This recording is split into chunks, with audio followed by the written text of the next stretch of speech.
Hello everyone. This is a recording of the introduction of our subject sustainability and strategic audit, also known as Introduction to MA, no? Or MA 100. Okay, so let's start. Yan. Some preliminaries, no? Preliminaries for this subject before we go to the course description and content. No, first things first, this subject is a continuation of strama. Now, when we say strama, also known as strategic management, this is a management subject discussed in other departments, no? It focuses on long term, kaya siya tinawag na strategic. Okay, it focuses on long term decisions. Ayan, okay? And under this subject, strategic management, most of the time you see discussions focusing on the vision, mission, and objective, di ba? Kasi yun naman talaga ang ang magdi-define ng existence ng isang entity. What's the vision? What's the mission? And what's the objective? Also, in this strategic management, no, there are some discussions on tools on how you can evaluate and set up your strategies. And one of the most popular, tool that is used is your toes. Ayan. Oops, ba't ganun? Ayan, toes daw. Actually, SWOT pa rin naman yan, SWOT. Diba, you have your strength, weakness, your opportunities, and then you have your threats. Ayan. Sabi, in-update na, hindi na raw SWOT. Ano yung bagong tool? Okay, it's now TOES, but it's actually the same. Now, this subject is a new subject as prescribed by NACPA. As of this date of recording, this is a new subject. For you guys, this is the first time that this subject will be offered. So, parang, parang guinea pig, yun ba yung term? So, wala pang masyadong materials, found in this subject. Now, if you try to look at the description of this subject, as found in the syllabus provided by the NACPA, there are actually few topics here, no? So, nung tinitingnan namin, parang ang saya palang i-discuss ito. It only has few topics. But when we go to the details, saka mo palang makikita, no, na it's actually broad. Konti lang yung topics, pero yung isang topic, malawak, and malalim, and less depth kasi it focuses on synthesis. Anyway, later I will discuss the topics, Also, in this subject, there is a heavier focus on synthesis. You try to put things together from other subjects, dito actually walang bagong discussion dito because most of the details or most of the discussions were already addressed, no, in other subjects. This subject, sustainability and strategic auditing, will just put all the theories and discussions coming from other subjects, no. It will just put these theories and concepts together. Pag-iisahin lang natin sa subject na to. That's why we focus more on the applications of concepts and theories, evaluation, and more on synthesis, Wala tayong masyadong concern sa knowledge. We're not saying that knowledge is not important, no? Syempre, foundation pa rin yan. It's just that, at our time kasi, kasama ako dun, di ba? It's not what you know, but it's about knowing where you should get the correct information. So kahit wala kang alam, basta alam mo kung saan mo kukunin yung dapat mong malaman, okay na yun. Mas importante, if you know how to apply the knowledge that you get and how to put this knowledge together. So, ayun. Now, let's go to your course description. Ayan. Anyway, before I proceed, no, feel free to pause the video, take screenshots, pwede nyo i-rewind yan. That's why I uploaded this video in YouTube so you can download for offline viewing, and then you can write your questions or comments in the comment section of this video or doon sa chat section natin or discussion section natin in Canvas. Anyway, let's start with the course description. It says that this is an integrative course. Okay, when we say integrative course, okay, yun nga, synthesis. Pinagsasama niya yung mga iba't ibang subjects, iba't ibang concepts from other subjects. That's why it's only offered for graduating accounting students. So if you are not a graduating accounting student, no, medyo mag-isip-isip ka, baka may mga needed knowledge ka coming from other subjects which will be applied in this subject. Medyo mahihirapan tayo. Okay? So ayun. And it covers both, no? Theories and practice of sustainability accounting to prepare the learners for the increasing trend and need for management accounting and evolving, ayan, favorite word natin sa mga subjects natin, no, lalo na sa mga cognates or mga elective, ayan, evolving corporate reporting in the modern organization. Okay, so ayun, it will further focus on external reporting. Ayan. For example, sustainability report. Ayan, di-discuss natin yan soon. Kung ano yung GRI na yan, ISO, SASB, and other standard setting bodies. Okay?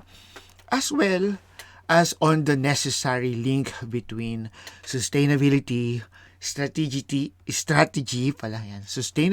strategy, and management control systems. Ayan, or management accounting. So, focus pa rin tayo sa reporting. Kaya nga one of the main requirements for this subject is for you to come up with a sustainability report. Okay? Ayan. An example, pinag-iisipan pa lang namin, no? Whether will it be sustainability report or strategic audit report. Pero most probably parang i-merge na lang natin yon. Okay? That will be your final paper. And that, no, in practice kasi, that will be attached to other external reports. Like for example, audited financial statements, yung mga ganun, corporate publications. Ayan. Its concentration is on the holistic and comprehensive approach. O pag sinabi nating holistic and comprehensive approach, hindi ito segmented discussion. No, what do I mean by segmented discussion? Yung nakafocus lang sa iisang area. Sabi niya holistic and comprehensive approach to enterprise and not inclined only to particular core function of business. Ito yung tinatawag natin na star functions, no? If you try to look at this, parang anim, pero actually, accounting and finance, pwede na nating pag-isahin yan. Okay, so you have accounting and finance, marketing, production, human resources, okay, or information system. Okay, so, ayun. Ba't nawala? Oh yeah, going back to our core function or star function, i-drawing natin yan saglit.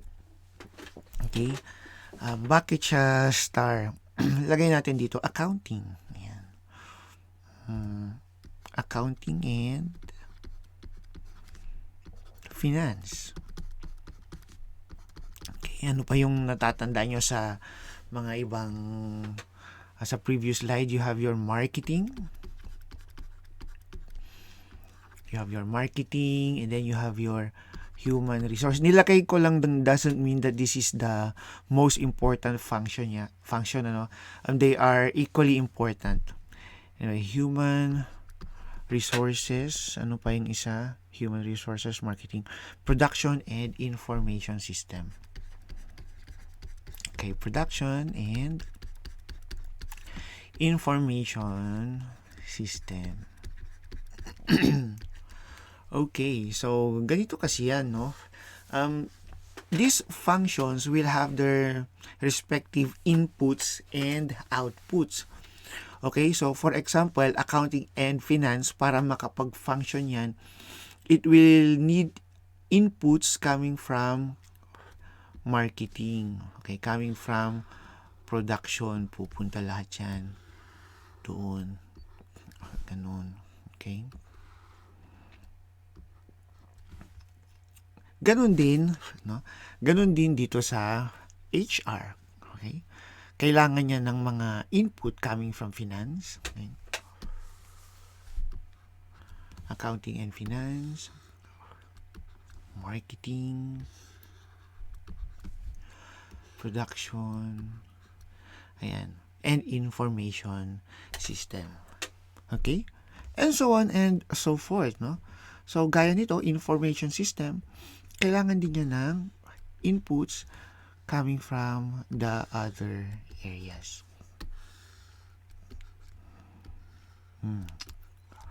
Ano ang napapansin niyo? Kunyari sa production. Ayan.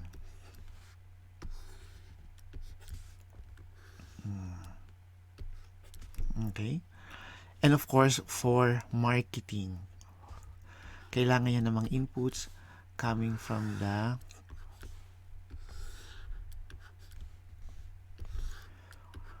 different areas. Okay, so parang star siya, no?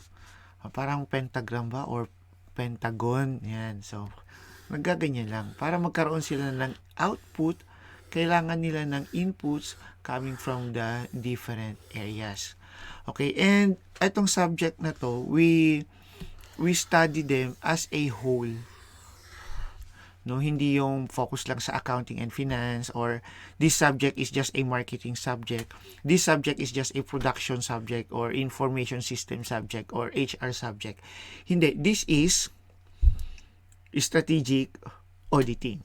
Okay, so hindi dahil may audit doon sa pangalan, means this is more of an accounting subject. This is more of a marketing subject. Hindi. Okay?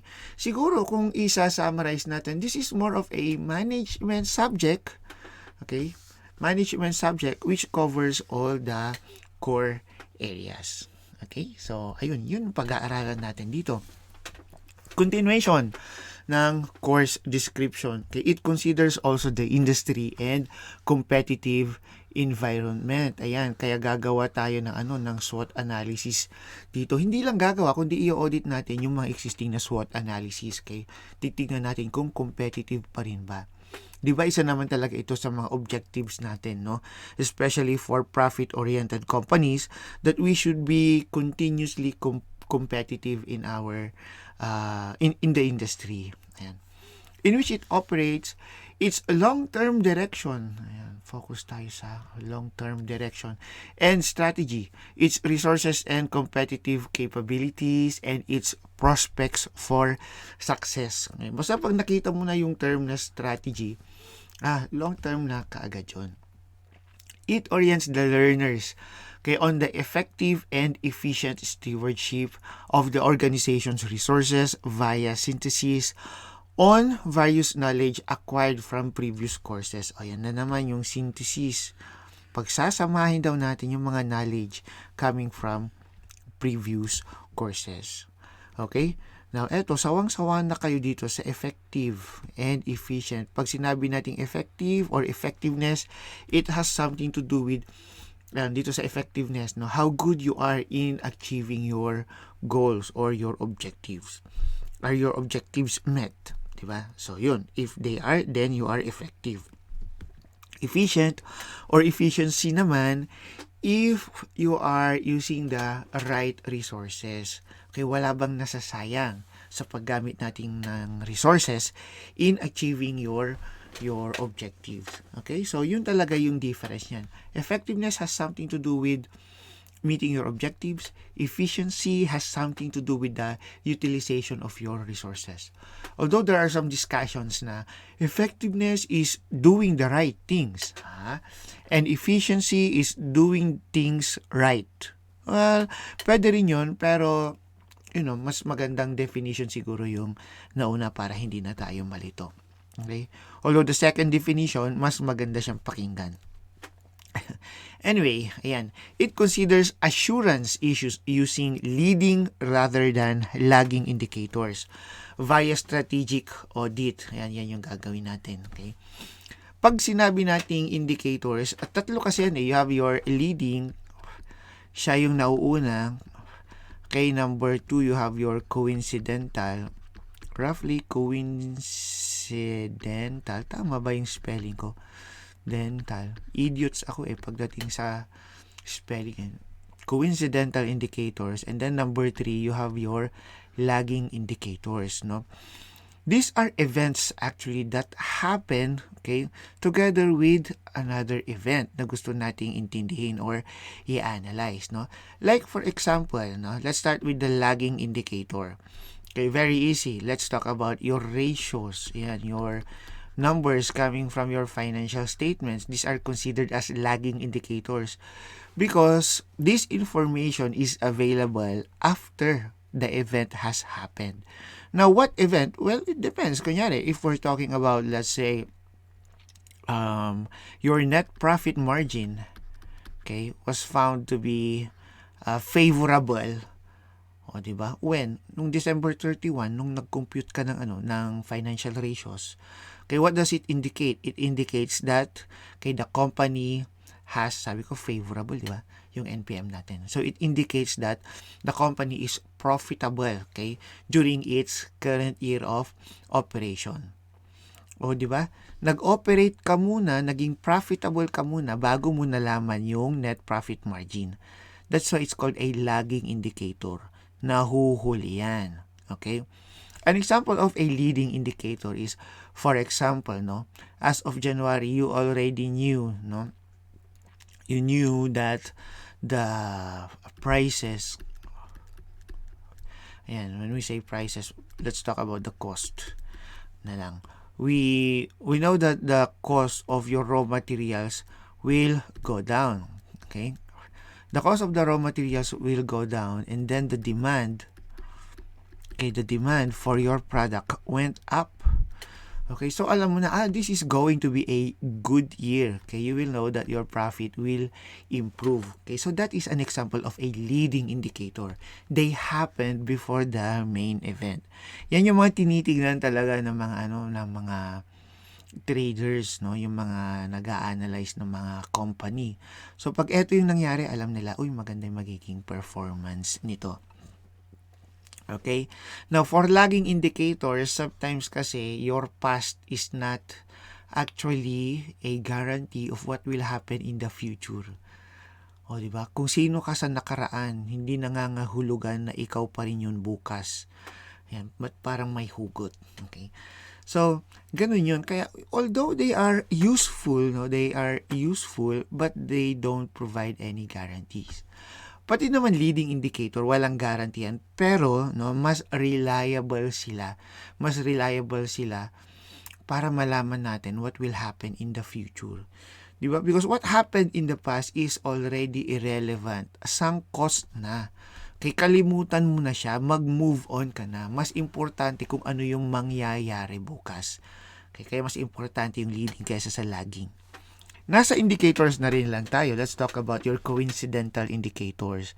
Pag sinabi natin coincidental or roughly coincidental indicators, these are events that happen simultaneously with another event na ina-analyze natin, no? Like, for example, ano ba ang magandang coincidental indicator? Let's say we're talking of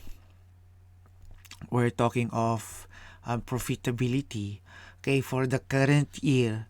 Ngayon, now, as of March, March, April, May, nagkaroon tayo ng lockdown. Alam ka agad natin na for this year, bababa yung profits natin. Okay? So, yun. They happen at the same time. So, pag tinanong ka, what are the different types of indicators? Tatlo lang yan. Leading, coincidental, and lagging indicator. What is the most important indicator? Okay? For effectiveness and efficiency, mas importante yung leading indicator. For performance evaluation lang, you have your lagging indicator. Just evaluate what happened in the past. Okay? So, Ayun, pero dahil future-oriented tayo, we focus more on leading indicators. Now, there is intensive participation in lectures and analysis of the actual and existing companies necessary in order to succeed in this course. Actually, eto hands-on tayo. Dito sa course, you'll be given time to look for a real company. Ayan, magkakaroon kayo ng immersion, no? You're going to look for a real company and you're going to conduct a case analysis. Pag-aaralan nyo yung company na yun. Ayan. And kaya sinabi dito, it intends to provide real-life auditing strategies that will enable the learners to be industry ready. Ayan. So, real-life auditing strategies. Kaya maghahanap kayo ng client. Tatawagin natin siyang client. Okay? Yung actual company na i-study ninyo. And then, okay, you try to, to experience what's going on inside the company. Mag-i-interview kayo. You gather data. Okay? And then, in the end, you're going to come up with a final paper. May write-up yan, which I will discuss siguro anytime soon. No? And then meron din siyang presentation. Okay? So, sir, may presentation. At least presentation, hindi na defense. Okay? Kasi pag tinitignan mo talaga yung nature ng subject na to, 'di ba? Parang kailangan natin ng defense kasi strategic auditing ito eh. Kailangan kaya mong i-defend yung attestation mo at kung ano yung ina-assert mo. Ayan. Anyway, let's continue. Let's now go to your course objective. Okay? Ano yan? Yan yung mga basic objective natin, no? First, kailangan, it should invoke critical thinking, okay, to the students. You should critically, at the end of the subject, no, you should be able to critically evaluate the links between strategy, management control, and accountability process in sustainable development. Kanina pa natin nababasa yung word na sustainable. When we say sustainable, this is actually the company's ability to operate on a going concern. Most of the time, no, in other subjects, okay, this is highly linked to stability. Ayan. Stability. And pag minsan ginagamit din natin dito yung kapag sa financial statements, no, financial statement analysis, yung term na solvency, kaya nga lang it's just focus on profits, no. Sa FS analysis, sinabi natin na, well, solvency is your ability to pay your long-term demands, not just long-term liabilities, but long-term demands or long-term needs. Okay?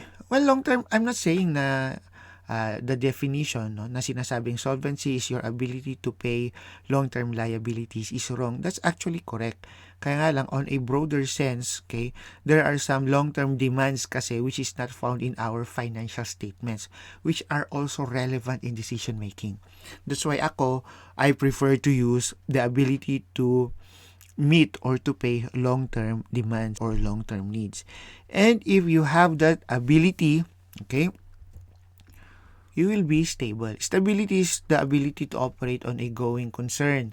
Ayan, syempre, if you can pay, no, for your long-term demands, you can operate on a going concern. Ayan. Pero again, dito parang parehong pera yung pinag-uusapan, no? If you try to link that with your major objectives, okay, your strategies, ang tawag na natin doon ay sustainability. Not just your ability to pay or meet your long-term demands, but also your ability, ang hirap mag-English, no? Your ability to operate, okay, on a going concern and at the same time meeting your vision, mission, and objective. Ayun yun talaga, yung definition ng sustainability pagdating sa subject na to. Okay? Wait lang, inuubo na ako. Magtsatsaa lang ako. The benefits of ODL, 'di ba? Habang nagklaklase ka, pwede kang kumakain or pwede kang nakahiga lang sa kama mo or naliligo. Tama sinabi ko, naliligo. Or nagwo-work, 'di ba? Habang nagdra-drive ka ganun or nagbebenta ng something doon sa sari-sari store ninyo, pwede mong pakinggan. Yan, pwede mong pakinggan yung lecture ninyo. And for me, dahil nasa bahay na ako, pwede akong magkape habang nagle-lecture. Okay? So, ayun. Anyway, ayoko nang sayangin yung oras nyo. Let's go to the next one. Isipin mo na lang na kunyari live ito. Ayan. Ayan. Apply relevant theories and management accounting tools to real-life business cases. Kaya kailangan nyo talaga ng immersion dito eh. Design sustainability plans and strategies for business in terms of external reporting. Yan yung sustainability reporting nyo. And strategic management, accounting, and performance evaluation. Okay? Ang haba, ano? Pero kung meron kayong isang kailangan tandaan dito, syempre yung word na apply. Kailangan mong i-apply yung mga napag-aralan mo from other subjects. Okay? So, ayun. And not just to apply, no? But also to synthesize and analyze. Okay? Pag sinabi nating synthesize, it's the process of putting things together. Ayan. Ganito kasi yan eh. Parang may hierarchy. Tama ba? Hierarchy yan. Okay, ng learning. First, pinakamababaw yung knowledge, no, kung dapat malaman mo ang isang bagay. Okay, and then you try to apply the knowledge. Okay, and then you try to evaluate. Ayan, if there is a, let's say, a given standard. Ayan, tapos titignan mo kung na-meet ba ng isang event yung standard na yon. Okay, and then analyze if you are able to take things apart. Yan, para pag-aralan siya. Synthesize naman if you can put things together. So, yun yung pinaka-mataas na level of learning. Ito yun yung subject natin na to. We should be able to synthesize and analyze environmental, social, and economic responsibility of an organization. And understand measurement problems related to these 3 dimensions. Okay, di-discuss natin yan soon. Also, this subject aims to improve student skills related to communicate ideas clearly. Kaya nga, okay, meron kayong paper and presentation kasi if you try to read, sabi niya, concisely, logically, and effectively, both verbally and in writing. Okay, so doon na papasok na yung presentation, no, para mag-improve tayo sa ating verbal skills. Sa writing naman, doon na papasok yung paper natin, yung final paper. Okay? Course outline. So, sinabi natin kanina, it has a few topics. Konti lang yung topic. Actually, eto lang yung topic And elements of strategic audit. Okay, konti lang yan. And then the criteria for the evaluation of strategic alternatives. Okay, actually marami ito. Okay, kaya nga lang for this subject ang sinabi ng NACPA actually itong concept na to, itong content na to na pattern sa isang article coming from the Harvard School of Business. So yun, inadapt na rin ng NACPA na inadapt din ng UC. So you have your CF, ROI, your EVA, okay, and then you have your TSR. Okay? Pag titignan mo, parang eto lang nga yung mabigat yung part na yan. Database design and maintenance, eto parang introduction lang, no, yung parang isa-summarize lang natin kung ano yung mga importanteng topics coming from your management information systems, your strategic audit committee, mabilis lang yan, relationship to CEO, alertness to duty. Actually, ito, kaya nating i-discuss yan in less than 10 minutes. Okay. Ito siguro, okay, kaya rin nating i-discuss to in less than 30 minutes. Okay, pero syempre, dahil nga may application, and then, mag-uusapan natin yung details, malalim na discussion, okay? And then, mauubos yung oras natin dito, no? Sa pagre-relate to in other subjects. So, like for example, yung isang tool pa lang, i-relate natin yan sa MS, and then i-relate natin yan sa strategic management. Paano yan kapag pumasok sa marketing, okay? And then doon sa finance, economics, and so on and so forth. Okay? So, Ayun, ngayon pag natapos natin lahat tong topics na to, okay, we are now going to discuss your final paper. May format yan. Siguro sa ngayon, no, you can start looking for a client, preferably a corporation, preferably one that has been existing for a long time, no? And yung totoong entity, okay? But also, the one that is accessible because you're going to go there, you're going to conduct interviews, okay? You're going to gather data, you're going to talk to persons. Ganun, magiging exciting ito. So I suggest, okay, don't just rely on companies whose information is found in the internet.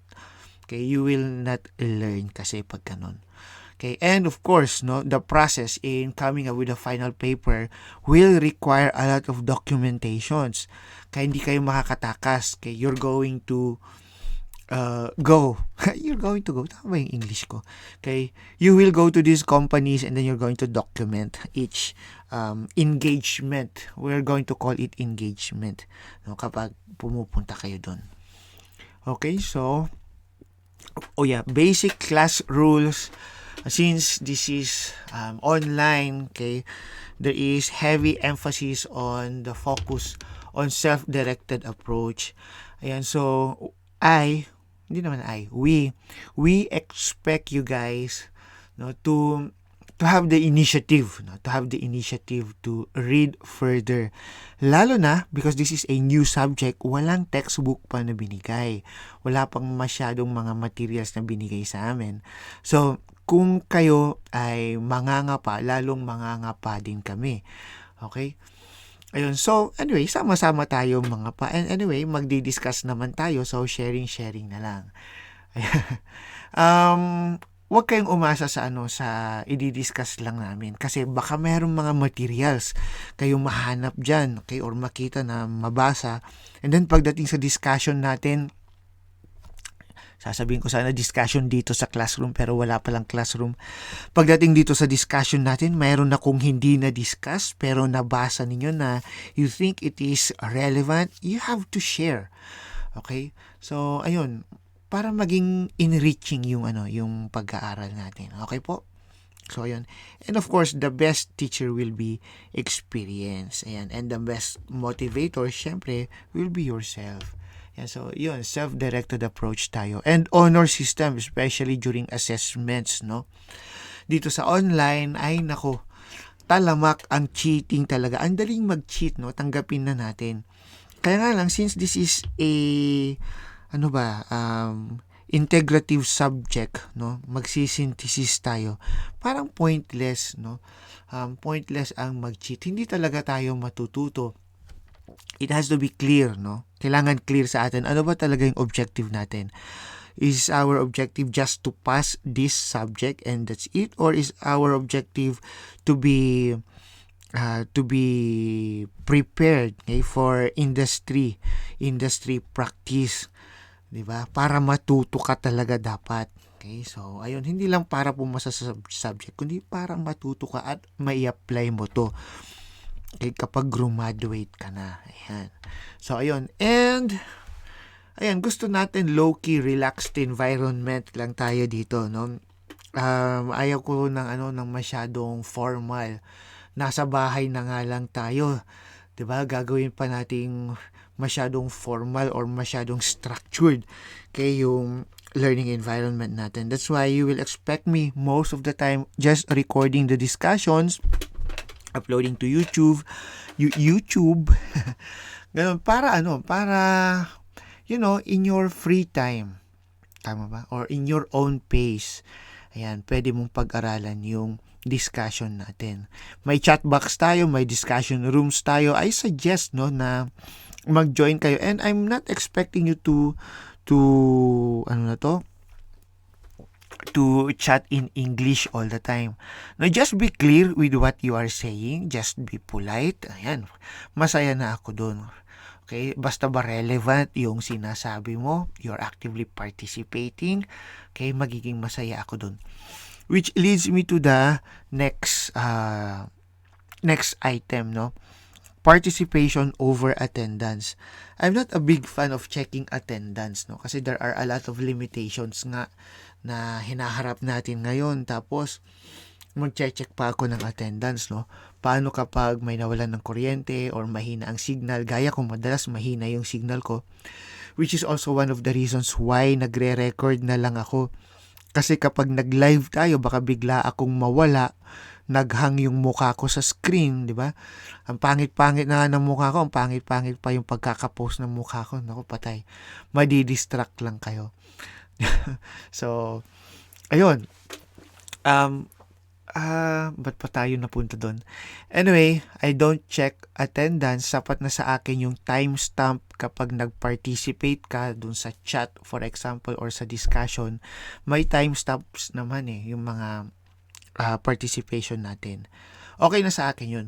Ang importante, nagpa-participate tayo. I asked a question, sumagot ka, di ba? Hindi naman kailangang mag-raise na ng hands dito eh. Ang kagandahan nga ng online, pwede kayong sabay na sumagot, sabay na mag-submit ng requirements. Ayun. Although on my part, syempre, limitation ko, hindi ko kayo masasagot ng sabay-sabay. Okay, so ayun, mahina ang kalaban. Also, okay, we focus on output versus knowledge. Ayan, focus tayo sa output. Ibig sabihin nito, well, aside from your participation, dapat yung mga requirements, maipas natin. Huwag kayong mag-alala, walang masyadong requirements. May requirements to, syempre, like your basic assignments, ganun, kapag meron kayong mga group work, then you have your final paper. Ayun, okay? Hindi sapat yung basta may nalalaman ka lang. Importante mai-apply mo. Okay? You'll be able to analyze and synthesize the things that you have learned earlier or learned from other courses and apply them here. Okay po, so those are our basic class rules. Okay? And I guess that's it. Okay? So if you have any questions, ayun, ano pa ba yung mga kailangan yung malaman dito? Pag may question kayo, ilagay nyo lang sa comment section or dun sa discussion rooms natin. If you have any suggestions, yun, the more na kailangan ninyo siyang sabihin. Okay? So, I guess that's it. Kung may error pala sa discussion, ayan, feel free to comment, no? And correct me, tao lang po ako.